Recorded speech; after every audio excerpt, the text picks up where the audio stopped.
आज हम 10th class के तंत्रिका तंत्र से संबंधित कुछ महत्वपूर्ण प्रश्नों को देखेंगे जो 2024 के एग्जाम के लिए बहुत ही इंपॉर्टेंट है। चलते हैं पहले क्वेश्चंस की ओर। पहला क्वेश्चन है, तंत्रिका तंत्र का कार्य होता है। तो राइट आंसर होगा संवेदना ग्रहण करना।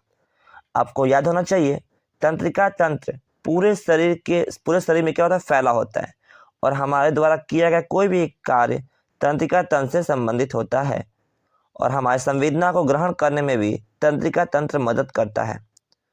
अगला क्वेश्चन है, मेरुरज्जु से निकलने वाली मेरु तंत्रिकाओं की संख्या कितनी होती है। मेरुरज्जु से मतलब होना है, यहाँ पे मेरुरज्जु का मतलब होता है इंग्लिश में स्पाइनल कॉर्ड, और इससे क्या निकलती है, 31 जड़ें नसें निकलती हैं। 31 नसें जो नसें होती हैं, ये शरीर के हर ऑर्गन्स तक पहुंचती हैं और ये हमारे गति करने में मदद करती हैं। इसके साथ ही साथ ब्रेन से जो आपका मस्तिष्क होता है उससे 12 जोड़ी नसें निकलती हैं, 12 जोड़ी, और हमारे तंत्रिका तंत्र की जो मेरुरज्जु होती है उससे 31 जड़ें नसें निकली होती हैं। तो यहाँ पे ध्यान देना है कि नसों की संख्या कहाँ पे अधिक है और कहाँ पे कम है। ब्रेन में 12 जोड़ी और मेरुरज्जु में 31 जोड़े क्या होती है, 31 जोड़े जो नसें होती है वो निकलती हैं। अगले क्वेश्चन पे आते हैं, यदि एक मनुष्य में प्रतिवर्ती क्रियाएं नहीं हो रही, उसके तंत्रिका तंत्र का कौन सा भाग क्षतिग्रस्त हो चुका है। आपको याद होना चाहिए मेरुरज्जु, जिसको सेकंड ब्रेन कहते हैं, इससे 31 जड़ें नसें निकली होती हैं, 31 जोड़े नसें निकली होती हैं और ये पूरे बॉडी के संचालन में मदद करती है। आप में से बहुत लोग देखते होंगे विकलांग, या बहुत लोग कहते हैं कि लकवा मार दिया है, तो उनके स्पाइनल कॉर्ड में प्रॉब्लम होता है, ना कि मस्तिष्क में। मस्तिष्क अपना काम कर रहा होता है लेकिन बॉडी का ऑर्गन्स काम करना बंद कर देता है, जैसे हाथ का ना चलना, पैर का ना चलना, ये सब के सब मेरुरज्जु में प्रॉब्लम की वजह से होती हैं। अगला क्वेश्चन पे आते हैं, प्रतिवर्ती चाप बनता है। प्रतिवर्ती चाप का मतलब होता है जहां आप क्रिया करते हैं। तो क्रिया कहाँ पे कर रहे हैं, रीढ़ रज्जु पेशी। आपको याद होना चाहिए संवेदना को ग्रहण करना, और रीढ़ की जो पेशियां होती है, जो रीढ़ होती है, जो स्पाइनल कॉर्ड्स होते हैं, वही आपकी गति में मदद करती है। तो इसका राइट आंसर होगा ऑप्शन नंबर ए। प्रतिवर्ती क्रियाओं का उचित उदाहरण क्या है। उचित उदाहरण है एकाएक नेत्र के सामने तेज रोशनी फेंकने पर नेत्र का झपकना, ये इसके क्या है, कार्य है। अगला क्वेश्चन पे आते हैं, सामान्य मनुष्य में मस्तिष्क का भार कितना होता है। मस्तिष्क का जो भार होता है वो होता है 1350 से 1400 ग्राम। 1350 से 1400 ग्राम, लेकिन ऑप्शन में दिया है 1300 से 1400, तो राइट आंसर क्या होगा, ऑप्शन नंबर बी। अगले क्वेश्चन पे चलते हैं,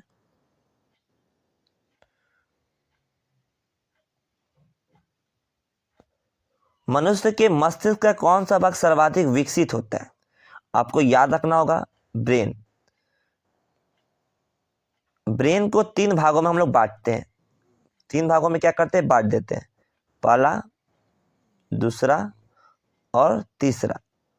एक बात और है, पहले वाले भाग को हम लोग भी 3 भाग में बांट देते हैं। एक हमारा होता है सेरिब्रम, दूसरा होता है थैलेमस और तीसरा होता है हाइपोथैलेमस। तो जो सेरिब्रम होता है यह सबसे ज़्यादा विकसित होता है। इसका काम होता है संवेदनाओं को ग्रहण करना, चेतना होना, बुद्धि होना, यानी आपकी बुद्धिमत्ता की जो सारी श्रेय होती है वो सेरिब्रम में ही संचित होती है, यानी याददाश्त का होना सब सेरिब्रम से ही क्या होता है, डिपेंड करता है।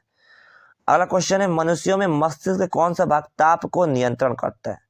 अभी हम लोग बात किए अगर मस्तिष्क के 3 भाग होते हैं, सेरिब्रम, थैलेमस, हाइपोथैलेमस। तो हाइपोथैलेमस क्या करता है, ताप नियंत्रण करता है, भूख नियंत्रण करता है, रक्तचाप को बनाए रखता है, शरीर के टेम्परेचर को मेंटेन करता है, प्यार के लिए इंपॉर्टेंट होता है, नफरत के लिए, किसी से नफरत करते हैं तो यही क्या होता है, इंपॉर्टेंट होता है। अगर हाइपोथैलेमस ज़्यादा है तो आप नफरत भी ज़्यादा करेंगे, प्यार भी ज़्यादा करेंगे। ये सारे के सारे हाइपोथैलेमस पे क्या होते हैं, डिपेंड होते हैं। अगला क्वेश्चन, मेंडुला ऑब्लांगेटा नियंत्रण करता है। तो यहाँ पे गौर कीजिएगा, अनैच्छिक क्रिया। अब यहाँ पे क्वेश्चंस क्या है, आपको पता होना चाहिए जो ब्रेन का 3rd भाग होता है, जिसे हम लोग पश्च मस्तिष्क कहते हैं, वह 2 भागों में बढ़ जाता है। 2 भागों में क्या होता है, बढ़ता है। एक होता है सेराबेलम और दूसरा होता है मेंडुला ऑब्लांगेटा। यही है, मेंडुला ऑब्लांगेटा होना चाहिए यहाँ पे। अब क्या होता है, सेराबेलम जो होता है वह ऐच्छिक क्रियाओं गति में नियंत्रण करता है। ऐच्छिक क्रियाओं का मतलब जो हमारी इच्छा पे डिपेंड करता है। ऐच्छिक क्रियाओं का मतलब जो इच्छा पे डिपेंड करे, जैसे चलना, हाथ का मोड़ना, पैर का मोड़ना। और यहाँ पे बाबू जो मेडुला ऑब्लांगाटा होता है वह अनैच्छिक क्रियाओं को नियंत्रित करता है। अनैच्छिक क्रियाओं का मतलब सांस लेना, सांस छोड़ना, दिल का धड़कना, ये सब क्रियाएं इसमें आती हैं। अगले क्वेश्चन की ओर चलते हैं। हार्मोन्स क्या है? हार्मोन्स एक प्रोटीन होता है, ये आपको याद रखना है। अगला है, कौन सा पादप हार्मोन्स कोशिका विभाजन में सहायक होता है? कौन सा पादप हार्मोन्स कोशिका विभाजन में सहायक होता है? तो राइट आंसर होगा साइटोकाइनिन। अब आपका क्वेश्चन होगा कहाँ पाया जाता है? तो पौधों के जड़ों के पास पाया जाता है साइटोकाइनिन। ये वहाँ के जड़ों में विकास करता है, जड़ों को बढ़ाने में मदद करता है, अर्थात वहाँ की कोशिकाओं को विभाजित करता है। अगला है, ऑक्सीन की सबसे अधिक सांद्रता पाई जाती है। ऑक्सीन की जो सर्वाधिक सांद्रता होती है कहाँ पाई जाती है? तो राइट आंसर होगा पौधों के वृद्धि शीर्ष में। ये पौधों के शीर्ष भाग में होती है, जो पौधों की मदद करती है, वृद्धि में मदद करती है। अगला है, उस हार्मोन्स का नाम लिखिए जिसका उपयोग बिना निषेचन के बीज रहित फल प्राप्त करने में किया जाता है।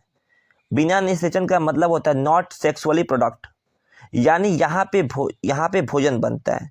तो किसमें बनता है बच्चों? इसका राइट आंसर होगा जिबरेलिन्स। इसका राइट आंसर क्या होगा? जिबरेलिन्स। अगला है, पतझड़ से संबंधित हार्मोन्स क्या होता है? एब्सिसिक अम्ल। एब्सिसिक अम्ल जो होता है ये पतझड़ यानी पत्तियों को गिरा देता है। अगर अधिक मात्रा में होता है तो क्या करता है? पत्तियों को झाड़ देगा, पत्ती गिर जाएगी, पेड़ पौधे से झड़ जाता है। अगले क्वेश्चन की ओर चलते हैं।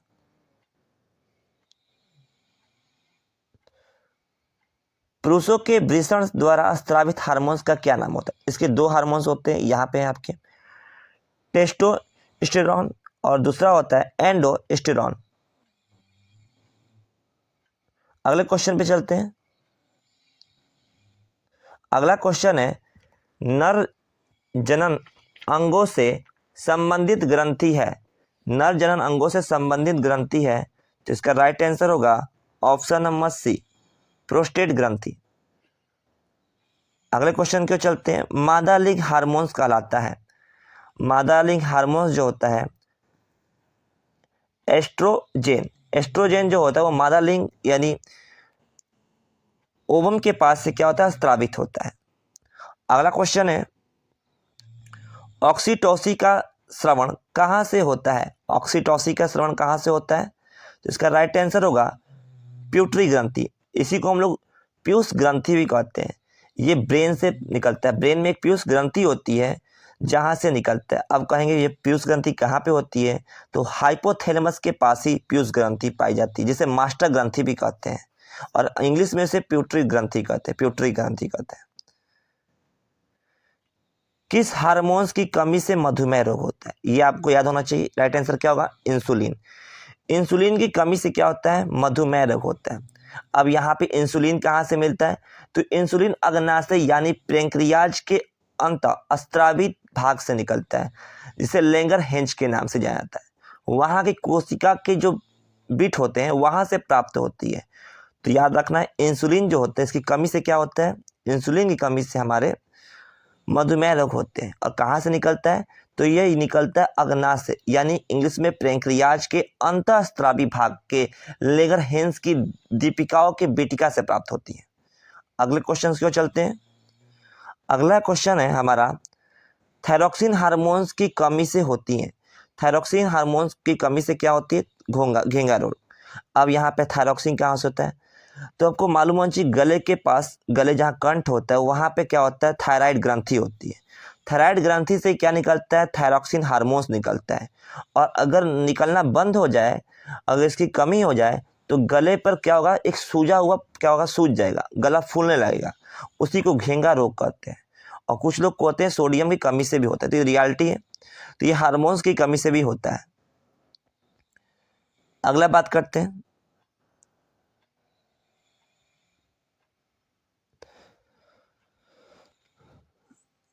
अगला है, कैल्शियम तथा फास्फोरस के उपापचय के नियंत्रण हेतु हार्मोन्स स्रावित होता है। तो इसका राइट आंसर होगा ऑप्शन नंबर ए, पैराथायराइड। अगला क्वेश्चन है, पिट्यूटरी ग्रंथि के पश्चात से निकलने वाला हार्मोन्स क्या होता है? इसका राइट आंसर होगा यहाँ पे होगा वेसोप्रेसिन। वेसोप्रेसिन जो होता है ये निकलता है।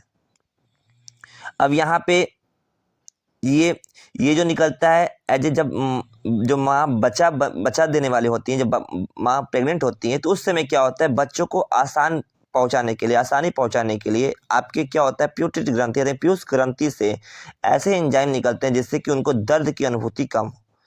अगला है, वह अंतःस्रावी ग्रंथि जो मस्तिष्क में पाई जाती है। अभी बताएं, पीयूष ग्रंथि, इसी को इंग्लिश में पिट्यूटरी ग्रंथि भी कहा जाता है।